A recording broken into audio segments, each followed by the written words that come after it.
आपण ह्यामध्ये mainly inputs use केलेले आहेत ते आहेत जावलिन, IMAP, sklearn आणि माइन.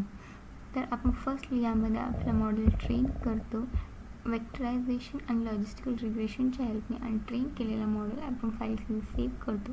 देन मॉडेल लोड करतो, क्लासिफाय करतो. देन पार्ट येतो ईमेल फेच करण्याचा. ईच ईमेलला एक स्पेसिफिक ID अलोकेट केली जाते आणि फॉर लूपच्या हेल्पने प्रत्येक ईमेलवरती वर्क केलं जातं, ज्यामध्ये त्याची बॉडी एक्स्ट्रॅक्ट केली जाते. इफ कोणत्याही ईमेलमध्ये बॉडी नसेल किंवा यूजर नेम नसेल तर ती सुद्धा हँडल करण्यासाठी कोड लिहिलेला आहे.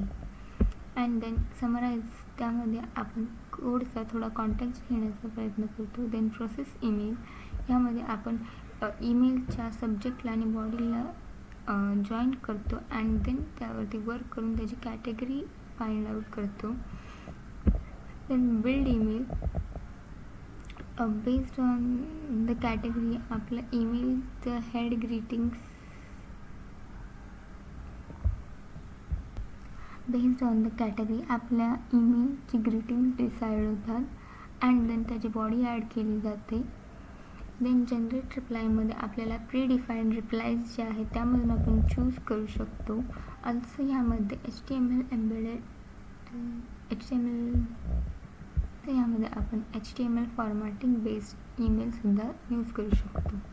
देन एक्स्ट्रॅक्ट ईमेलच्या हेल्पने आपण युजरचा ईमेल एक्स्ट्रॅक्ट करतो अँड देन सेंड रिप्लाय हा फंक्शन आपल्याला फॉलोअप ईमेल सेंड करतो, जो की regardless of the email category तो ईमेल सेंड करतो.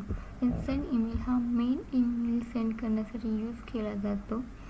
And then send HTML with image हा image plus HTML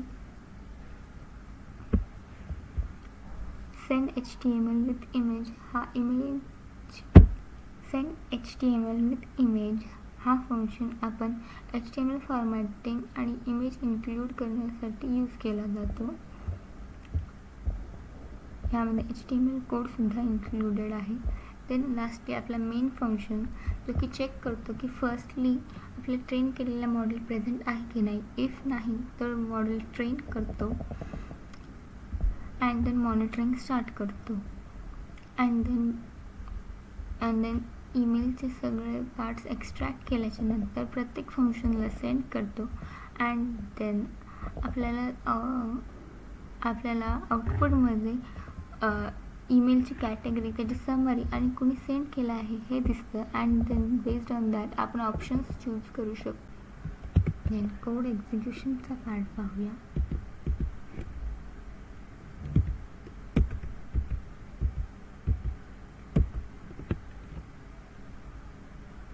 monitoring start झालेली आहे. देन आपण ईमेलचा वेट करू.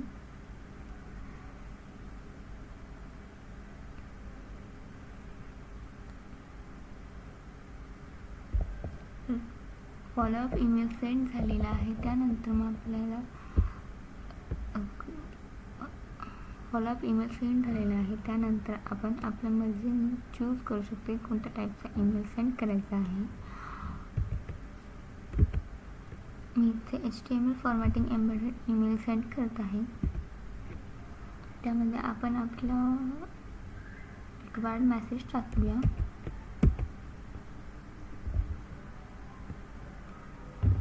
ईमेल सेंड करूया अँड देन इमेज इन्क्लूड करूया.